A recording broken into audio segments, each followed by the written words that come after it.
Welcome to Kaiser Watch with John Kaiser. I'm your host, Jim Goddard. John, what's coming up on today's show? Well, Jim, I was going to introduce a brand new favorite, a gold junior with a permitted deposit capable of producing 6 million ounces, but I'm going to save that for next week because things are starting to happen in my world of juniors. So today we're going to do updates on Aurion, Canalaska, and Solitario. Yeah, last week you talked about Aurion Resources and the potential for a buyout by neighbor Rupert Resources. This week, Aurion announced raising as much as $8 million. What's going on?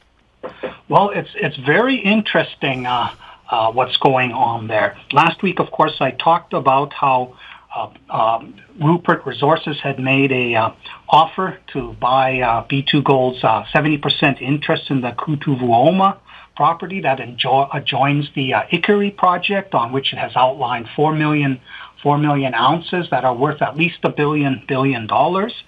And but what that had done was trigger a 60-day right of refusal by the 30% partner. And I explained last week why this was kind of a sad situation for Aurion, because its market cap was about $70 million. And at the time, I misinterpreted the $102.8 million price tag that Rupert was assigning to this project. And now that I've had it clarified, it turns out that was the price for the 70% interest that B2 Gold had. So the project was being valued at $147 million, which was very unusual because although they have spent a lot of money on the property and have intersected mineralization, they have nothing comparable to the Ikkari deposit, which seems to project onto the property, but not obviously so at surface. So obviously, Aurion was unable to raise what it needed, $102 million, given its own $70 million market cap. And investors would have said, well, why do we need to own 100% of this property? It isn't really there yet. So the Aurion let the right of first refusal expire. And last week we got the interesting news from Rupert that it had dropped it had given up trying to consolidate 100% of this project. And Aurion put out a counter news release saying, yes, there have been discussions, but nothing has been worked on. And what it turns out is that this isn't so much about the gold potential on that property. It has to do with getting surface rights for that property. And I've now seen a transcript of a conference call done with B2 Gold by Clive Johnson on May 8th, and it has opened my eyes to what is really going on. Now, last week I talked about how in the PEA technical report appendix I had seen an alternative scenario where a tailings pile and a plant was situated on the B2 Gold Aurion side of the border, and the implication was that this was better for optimizing the whole mining plan. But in this conference call, Clive Johnson made an interesting statement in which he said, obviously our ground is very important to Rupert in terms of the ultimate development of an open pit. And so what we saw in that technical report was actually a smokescreen for them needing to expand the pit size. Now, the Ikkari mining plan is a combination of open pit and underground. But the underground portion doesn't have to kick in if you can make the pit much wider and extend onto the neighboring ground. And I don't know what the numbers are, but given that the company was willing to assign $147 million to the project, and Clive Johnson in his conference call suggested that maybe what they can see so far, there's been some exceptional results, but nothing really comparable to what Ikkari has. Maybe we see 600,000 ounces. So what this is really all about is getting the right to expand the pit, even though there's no not necessarily any ore on the Kutuvuomo ground. That's part of the Ikari deposit, but you need this large pit, and you can then use a lower cutoff grade to open pit mine it. So this is about getting the surface rights. And unfortunately, Rupert had miscalculated. It thought maybe it could acquire the 70% interest and then just dilute Aurion down, spending money on the property and expand the pit onto it. But the deal agreement has a provision that says for anything like that involving the surface that does not benefit the shareholders of Aurion, Aurion needs to agree to that. And obviously Aurion says, well, we're not going to agree to that, which is really why this deal has fallen apart. And what's interesting too is that I noticed that the number of shares that Rupert was going to issue to B2 Gold was exactly the number of shares that Agnico Eagle owns in Rupert. And so obviously they started with this number and invented the value, and using whatever stock price they had at the time, that's how they calculated it. And this was, I think, a dig at Agnico Eagle, which obviously has no say at the board level of what's going on at Rupert. But Agnico Eagle is the obvious one to ultimately make a move on the company. So by offering to give an equal amount of stock to B2 Gold as Agnico Eagle was, that was kind of like saying, okay, we want you two guys to have an equal starting point and eventually taking us out because we're not going to build this project. This is for somebody big, a major gold producer to build. So then this week, on July 16th, Aurion announces that it's raising $5 million at 55 cents. No warrant through Red Cloud, and the same day it boosted it to $6.5 million. And I've heard that most of this money is coming from existing shareholders who want to make sure that Aurion can endure in this sort of phase standoff with Rupert about what's the valuation going to be by which we absorb you eventually, because that's the obvious thing to do. Rupert needs to start with Aurion, consolidate the RISTI and everything else in the area, and then close on the deal with B2 Gold. And then it can optimize its mining plan and make itself a juicy target for the Agnico Eagle or who knows who else. In addition to this $6.5 million, Red Cloud has the option to place an additional $1.5 million worth of stock. And I understand that if you were to call up today and want some, you probably couldn't get it. So next week, we may hear that Aurion has raised $8 million.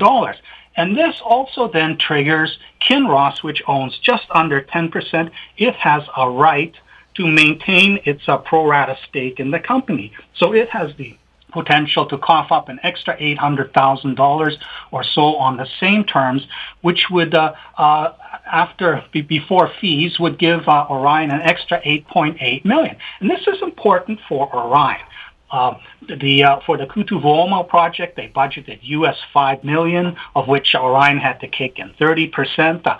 Most of that was spent in the winter, and I don't think we're going to see any great results coming from that anymore.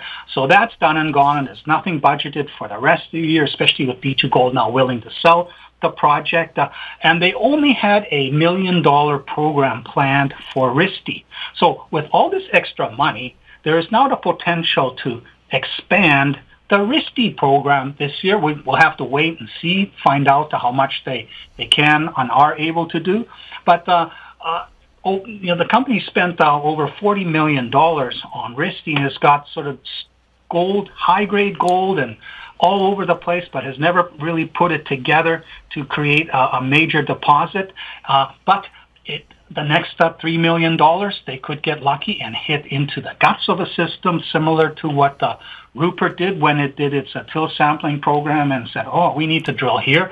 And up came Ikari, much, much better than anything on the rest of the property. So that is the hope that with this financing, Aurion is in a position to generate its own news flow. And if RISTI suddenly has a significant discovery on itself, well, then it's too late for B2 Gold to do a deal that absorbs Aurion and all its other assets in the central Lapland Greenstone Belt on a relatively cheap basis. So this was a very positive development for Aurion. Here's the latest news from Canalaska Uranium. Important? Last week, I talked about the fourth high-grade intersection the company had reported into the Pike Zone. Now, the problem with this is it was still on the same fence that cuts across the structure, the graphitic peelite zone that's at the unconformity that's enriched with high-grade uranium mineralization.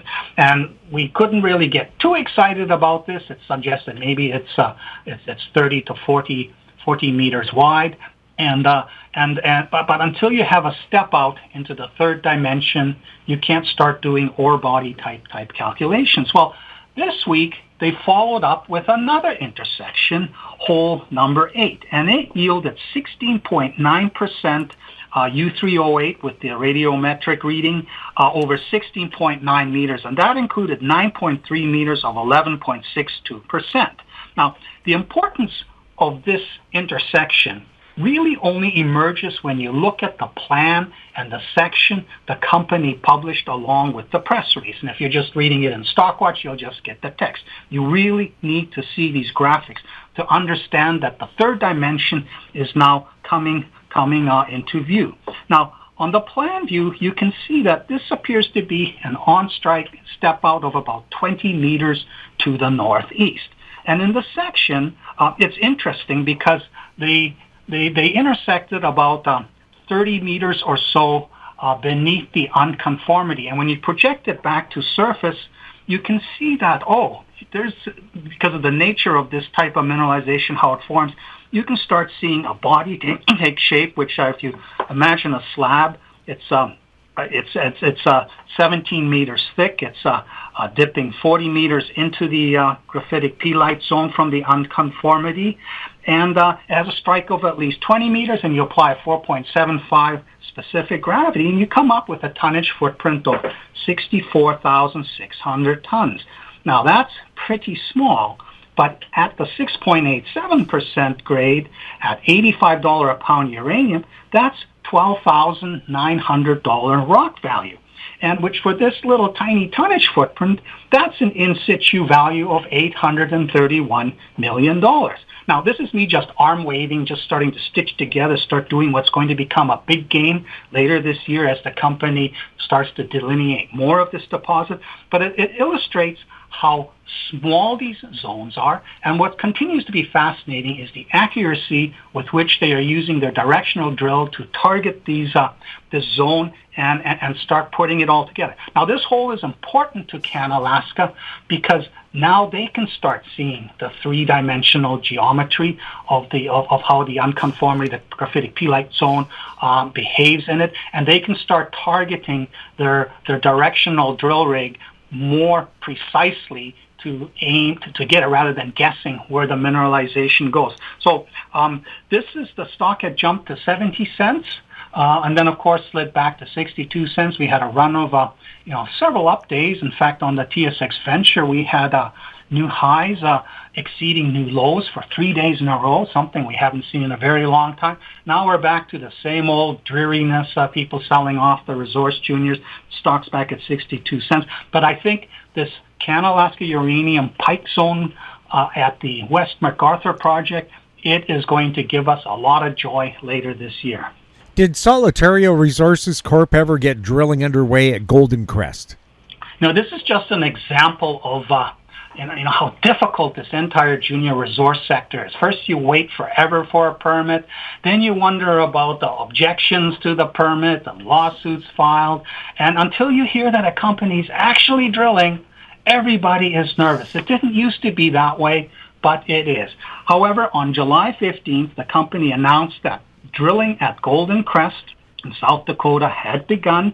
It's a 5,000-meter drill program. It will involve 10 to 12 holes, and they're starting with the downpour zones where they've got a 800 by 500 meter corridor where they've picked up high-grade values through both trenching and sampling outcrop.